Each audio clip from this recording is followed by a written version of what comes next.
We owe true happiness to the useless and purposeless, to what is intentionally convoluted, what is unproductive, indirect, exuberant, superfluous, to beautiful forms and gestures that have no use and serve no purpose.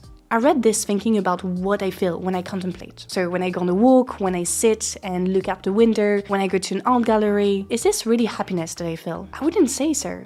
I don't agree that happiness is achieved through contemplation. I think it's a different type of feeling. For me, it's a feeling of slight melancholy and clarity that I love. So I found it interesting that Han connected contemplation to happiness. It reflects our society's obsession with toxic positivity, the idea that the ultimate goal in life is happiness and that things are only valuable if they bring happiness.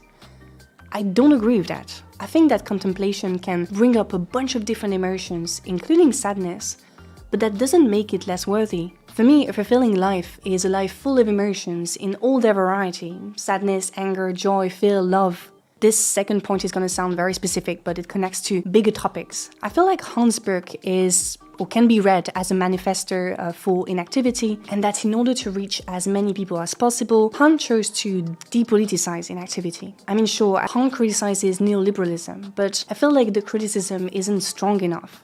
He just drops the word neoliberalism here and there to remind us of his progressivism. In my opinion, it failed to compensate for the fact that there is a bit of a toxic cottagecore vibe to this book. Things were better before, emphasized by the fact that pretty much all the artists and thinkers he references in the book are white, European, and dead.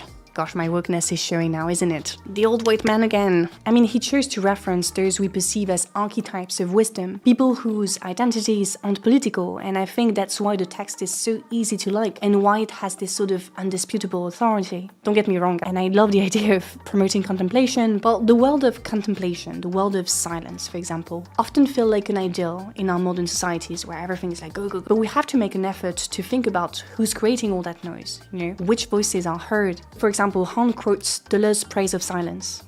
What a relief to have nothing to say, the right to say nothing, because only then is there a chance of framing the rare, even rarer thing that might be worth saying.